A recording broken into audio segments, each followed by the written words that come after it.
Hi guys, so there's a very interesting article in the New Statesman about the type of solution Dominic Cummings had envisaged for the Northern Ireland border problem. So for those who don't know, Northern Ireland is part of the single market for goods, while Great Britain is a third country, outside the single market. Now, following the triggering of Article 50 after the Brexit referendum, Theresa May's government began the negotiations for the withdrawal of the UK from the European Union.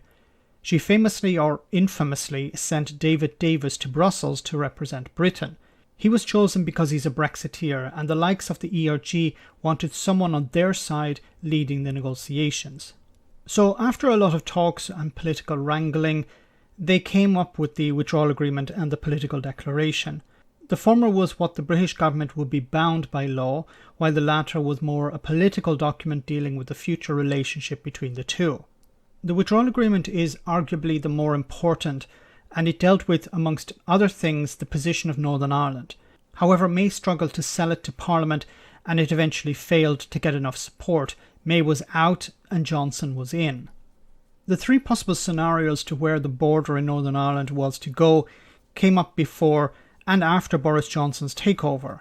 Would it go on the island of Ireland? Would it go in the Irish Sea? Or would there be no border at all, as the United Kingdom as a whole would remain within the single market and the customs union, therefore removing the need for a border and checks?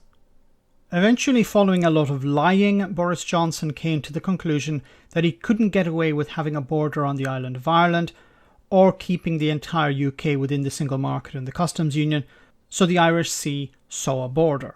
Now, Dominic Cummings had another plan.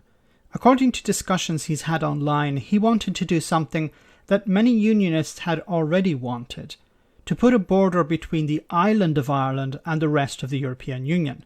Cummings had the idea that if the UK had been tough from the beginning, they could have forced the issue. His thinking was that if the UK had refused to play ball, the EU would have given in and forced the Irish to put a border between them and Europe. Cummings said that if Vote Leave, his organisation, had been in charge from the beginning, they would have considered Northern Ireland a minor issue. The problem with this approach is that Northern Ireland was considered a minor issue by both May and Johnson. Another case of Cummings trying to rewrite history. He does that a lot in an attempt, of course, to make himself look better. He said that if the UK refused to implement checks, the French would have thrown the Republic of Ireland under a bus by demanding a border there to protect the single market. Cummings seems to overestimate his own cunning and underestimate European resolve. Something Dominic Cummings didn't predict in his scenario was how the people of Ireland would react. He would be punishing them for something they had no hand in. The European Union and Ireland did not vote for Brexit. Even Northern Ireland voted to remain. But if Cummings was in charge, they would have been punished by it. He was hoping to drive a wedge between Ireland and the European Union. I don't think he would have succeeded. Instead, it could have had a very different outcome. It could have triggered a border poll in Ireland for unification. This could have been a massive own goal for Brexiteers. This would have resulted in the Unionists in Northern Ireland pushing the Tories to compromise. Dominic Cummings likes to engage in what-ifs, but I think he has demonstrated on numerous occasions that he isn't as clever as he makes himself out to be. And more people are starting to realise that. Let me know in the comment section, guys, what you think. As always, your comments are greatly appreciated. Thanks a lot.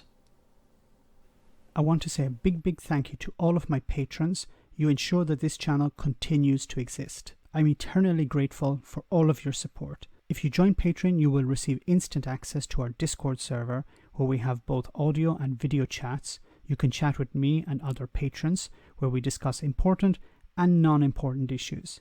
Becoming a patron per month costs about the same as a large coffee, so why not check it out?